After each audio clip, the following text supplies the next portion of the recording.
Hello. Today, once again, I'm writing a script to make a video. Today, I went to a wedding. To be exact, whose wedding was it? It was the wedding of the son of the grandson of my grandfather's older brother. In Korean, this person is 7 Chon, apart from me, which means he is my 7th degree relative. I don't know exactly how to translate this into English, but in Korea, we sometimes describe relatives using numbers. For example, we might say that someone is 3 Chon apart, meaning a 3rd degree relative, or 5 Chon apart, meaning a 5th degree relative. We also say things like a younger relative who is 4 Chon apart. Let me explain how it works. Okay, today I'm going to explain the Korean concept of Chon numbers. First of all, my father and I are 1 Chon apart, which means we are 1st degree relatives. My mother and I are also 1 Chon apart, which means we are 1st degree relatives. Then, what if I have a brother or a sister? My brother and I are 2 Chon apart, which means we are 2nd degree relatives. My sister and I are also 2 Chon apart, which means we are 2nd degree relatives. Do you understand so far? Some of you may already get the idea, while others may still not understand it yet. Now, what about my grandfather? My father and I are 1 Chon apart, which means we are 1st degree relatives. My father and my grandfather are also 1 Chon apart, meaning they are 1st degree relatives, right? So my grandfather and I are 1 plus 1. That means we are 2 Chon apart, which means we are 2nd degree relatives. Does that make sense? It works the same way with my brother. My father and I are 1 Chon apart, which means we are 1st degree relatives. My father and my brother are also 1 Chon apart, meaning they are 1st degree relatives. Therefore, my brother and I are 2 Chon apart, which means we are 2nd degree relatives. Then, what about my uncle? Let's say my uncle is my father's younger brother. It is 2 Chon from me to my grandfather. That means my grandfather and I are 2 Chon apart, which means we are 2nd degree relatives. My uncle is my grandfather's son, so they are 1 Chon apart, meaning they are 1st degree relatives. Therefore, my uncle and I are 2 plus 1. That means we are 3 Chon apart, which means we are 3rd degree relatives. In Korean, the word used for a male uncle is actually samchon. It literally means someone who is 3 Chon apart, meaning a 3rd degree relative. The person whose wedding I attended is 7 Chon apart from me, which means he is my 7th degree nephew. Now, let's move on to a practical problem. First, I have to go up to my great-grandfather. My great-grandfather and I are 3 Chon apart, which means we are 3rd degree relatives. Then, for my great-grandfather, we go down through his eldest son instead of my grandfather. That person and I are 4 Chon apart, which means we are 4th degree relatives. The groom is that person's son's son's son. So we go down 3 more steps. That makes a total of 7 Chon.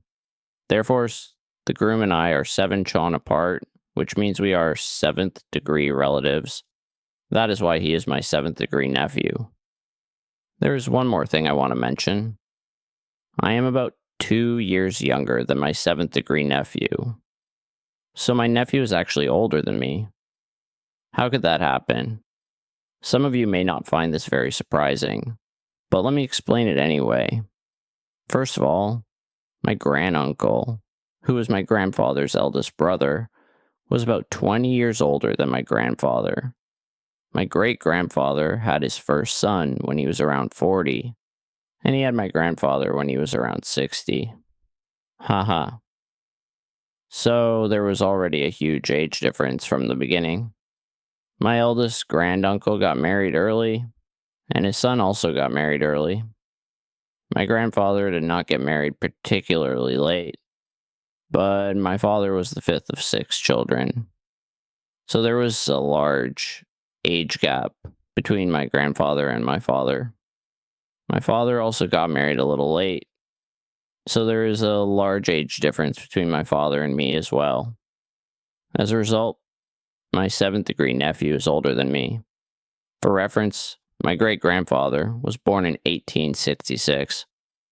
I'm Korean, so of course my great grandfather was Korean too. At that time, Korea still had a king. The country was called the Joseon Dynasty. Joseon was a country on the outskirts of East Asia, and it was one of the last countries in the world to encounter Western civilization. On the other hand, Japan, which is right next to Korea, was one of the countries that actively adopted Western technology and culture. It was the only non-European country recognized as a major power at the time. The Joseon dynasty was destroyed by Japan in 1910. From 1910 to 1945, Korea was forcibly colonized by Japan. My great-grandfather lived as a person of Joseon for about 44 years before seeing Korea become a Japanese colony, when he was around 44 years old. Joseon society was closer to the medieval period. Even until the late 19th century, it was much closer to a medieval society than a modern one. So many Korean people tend to view the period from ancient times to the 19th century as one long pre-modern era that remained mostly the same. People fought with swords, spears, and bows. They wore traditional clothing, and it was a society with a king and a very clear class system. Of course, guns existed in 19th century Joseon. However, they were still using matchlock guns similar to the ones used in Europe centuries earlier. There is an interesting story about this. It is an event called the French Expedition to Korea. I just looked it up, and apparently it happened in 1866. The same year my great-grandfather was born. That was a really long time ago. At that time, French naval forces invaded Joseon. The guns used by the French forces were highly advanced compared with the matchlock guns used by Joseon. They were weapons from a much later stage of technological development. However, the Joseon army managed to drive the French forces back by using surprise attacks and fighting with several preloaded matchlock guns prepared in advance. That is why I find this story very interesting. At the time, the people of Joseon knew almost nothing about the West. Unlike Japan, Joseon had very little knowledge about what was happening in the rest of the world. It was also a very poor country. However, Korea does not have a short history. Scholars disagree on the exact date, but the first ancient kingdoms ruled by kings appeared on the Korean peninsula several centuries before Christ. Anyway, thank you for watching until the end. I hope you found it interesting.